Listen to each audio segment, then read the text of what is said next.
my name is Owen Kozer, and today I will be clearing up some misconceptions about space. I will talk about the phases of the moon, the solar system, seasons, eclipses, and gravity. Let's get into it.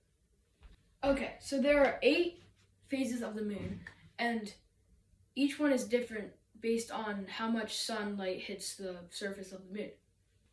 The first phase of the moon is called the new moon, and that is when the Earth blocks all the light from hitting the moon, so we don't see anything.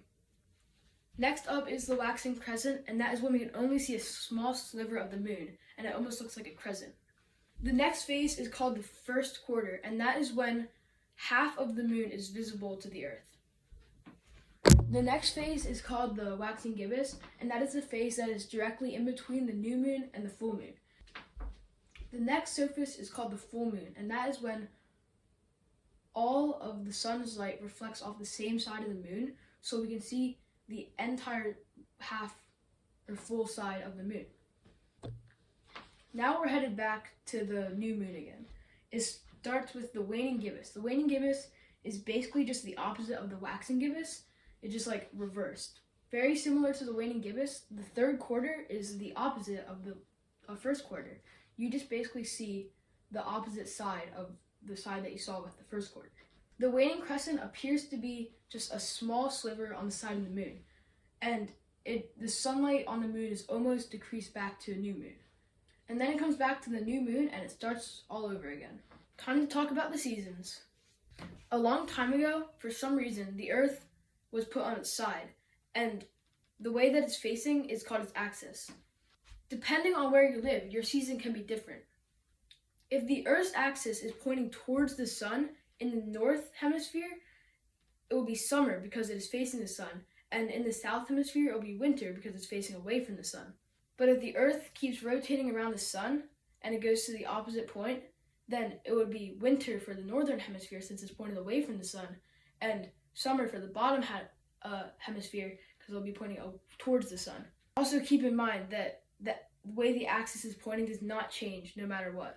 Since this is summer for the northern hemisphere and this is winter for the northern hemisphere, the sides would be spring and fall because it gets like an equal amount of light.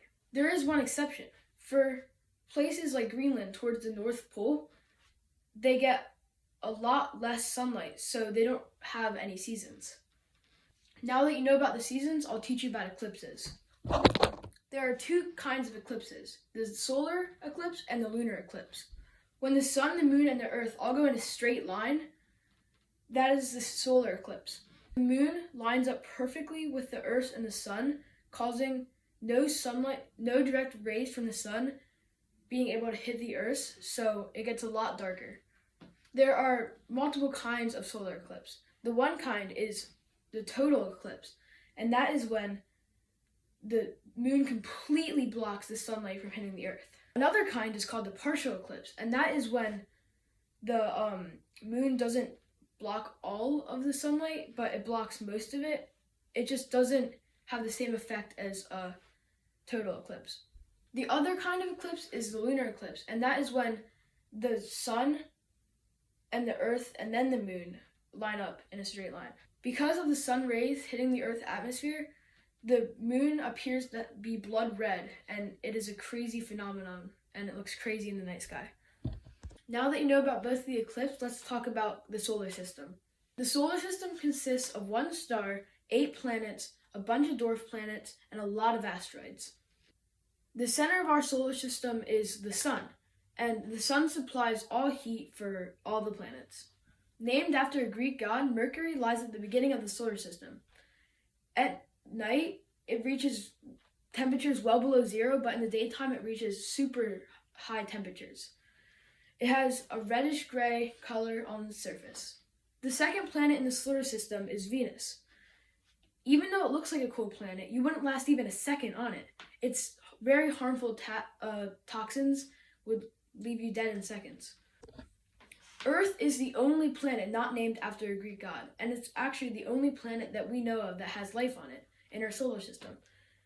In fact, it is the planet that you and I are standing on right now. Commonly known as Earth's twin, Mars is the 4th planet in the solar system.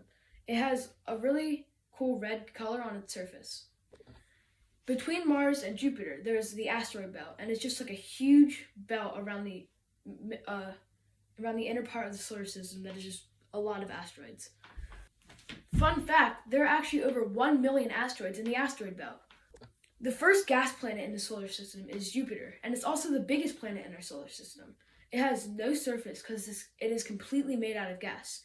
An iconic part of Jupiter is this big red spot, and it's this giant storm that has been going on for centuries. The next planet is Saturn, and you definitely know it for its gigantic rings all around it.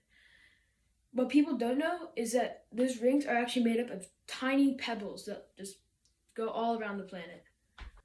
The second to last planet in the solar system is Uranus. Uranus is a blue cloudy color. It's also a gas giant, which means it's obviously entirely made out of gas. Did you know that Uranus is actually the coldest planet in the solar system, even though it isn't the farthest away from the sun? The planet that is the farthest away from the sun is Neptune, and it has a really cool deep blue color. And then those are all the regular planets, but there's actually a dwarf planet farther than Neptune called Pluto. And Pluto was once a planet, but isn't anymore. Finally, it's time to talk about gravity in space. Gravity in space is a lot different than gravity on Earth. Basically, as you get farther and farther away from the Earth, the gravitational force of the Earth gets weaker because you get farther away. That results in you being able to jump higher. Also, if you go to Mercury, you actually get to jump a lot higher because Mercury has a lower gravitational force than Earth does, so you can jump like a lot higher. And also, if you go to Jupiter, you'd have to jump a lot lower because of how big the planet is. And the gravitational force is a lot larger than Earth, so you jump not high at all. Also, you may be wondering how space shuttles work in space. Like, how do they push off the ground? So spaceships actually move by pushing on the gas that flame out in the opposite direction, resulting in the spaceship getting pushed forward. So that's all you need to know about the misconceptions in space, and I hope you have a good day. Thank you for listening.